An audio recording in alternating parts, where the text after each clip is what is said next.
Welcome.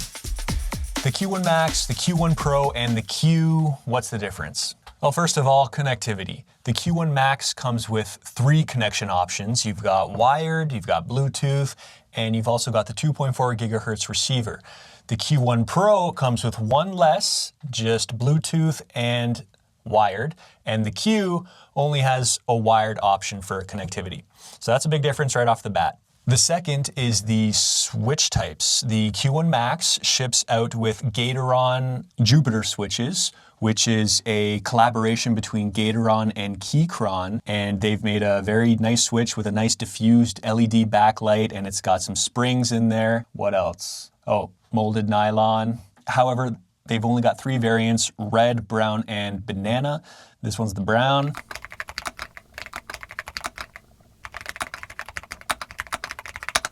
The Q Pro uses Keychron's K Pro switches. They've got a lot more to choose from, and they've got a nice double side wall design for the switch stem, resulting in a more solid and stable typing experience, and it also helps with the intrusion of any dust or liquids or anything like that. Now the Q only comes with Keychron G Pro switches, which are very durable switches, and there are also a lot to choose from. But those are just the switches the keyboards ship with. They are hot swappable, meaning you can put any one of those switches into any one of those keyboards. So you just have to buy them separately. They are hot swappable, so you can just pop them in and out. There's no soldering, anything like that required. As long as they're 3 or 5 pin MX style mechanical switches, then you shouldn't have any issues customizing your keyboard. That's what's great about the Q series. Very pro customization. So the next big difference, which is going to play a big role in how the keyboards sound, is the acoustic paneling inside. And the Q1 Max has 4 additional layers of acoustic panels inside over the Q1 Pro and the Q. Now that should help dampen the keystrokes, making it a softer and overall quieter typing experience. And the next difference is the keycap styles. So the Q1 Max and the Q1 Pro are using Keychron's KSA style keycaps. That's Keychron's version of an SA keycap. And you can see the curvature there, how it kind of concaves like that, and the keycaps themselves also concave a little bit.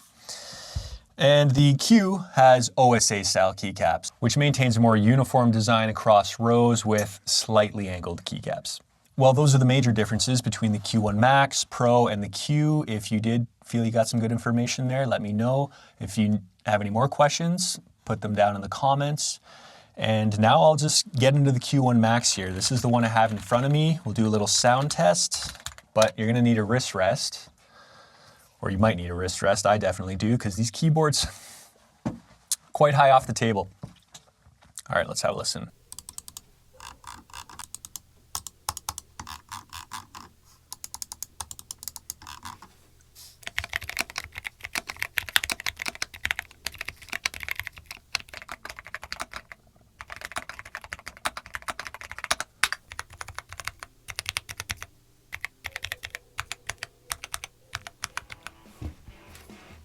Okay, first of all, unboxing this thing, the first thing I noticed was how heavy it was. This thing's like, it's gotta be 6, maybe 7 pounds.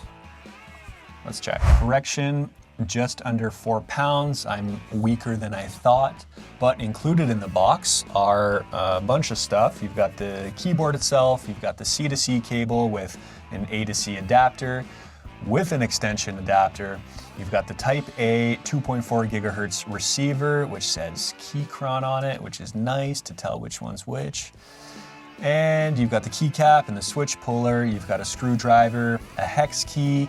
Also comes with some extra hardware and some extra sound dampening pads. They give you everything. Keychron says they've put a 4,000 milliamp hour battery in here, and it is rechargeable via USB-C. They say it takes about 5 hours for it to charge up. Seems kind of slow if you're comparing it to a cell phone, but you know what? Slower, safer, it's all good. Just plug it in, forget about it. Now they're claiming it'll last up to 180 hours without the backlight, and only 30 hours with the backlight. So design and build quality, it's metal on metal, and it is heavy. Definitely feels expensive, and it is, but they make up for that with the premium acoustic foam they put inside, all several layers of it, which actually is kind of a treat to type on. It's not just the Jupiter switches, it's got to be that foam too. It really helps dampen the sound.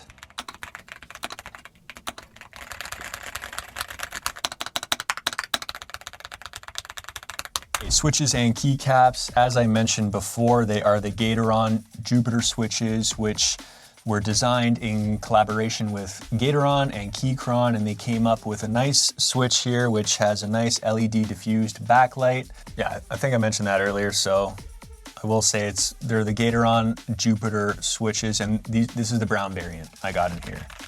And it only comes in the red, the brown, and the banana, so only 3 switch options to choose from, but they are hot swappable, so you can buy pretty much whatever switch you want.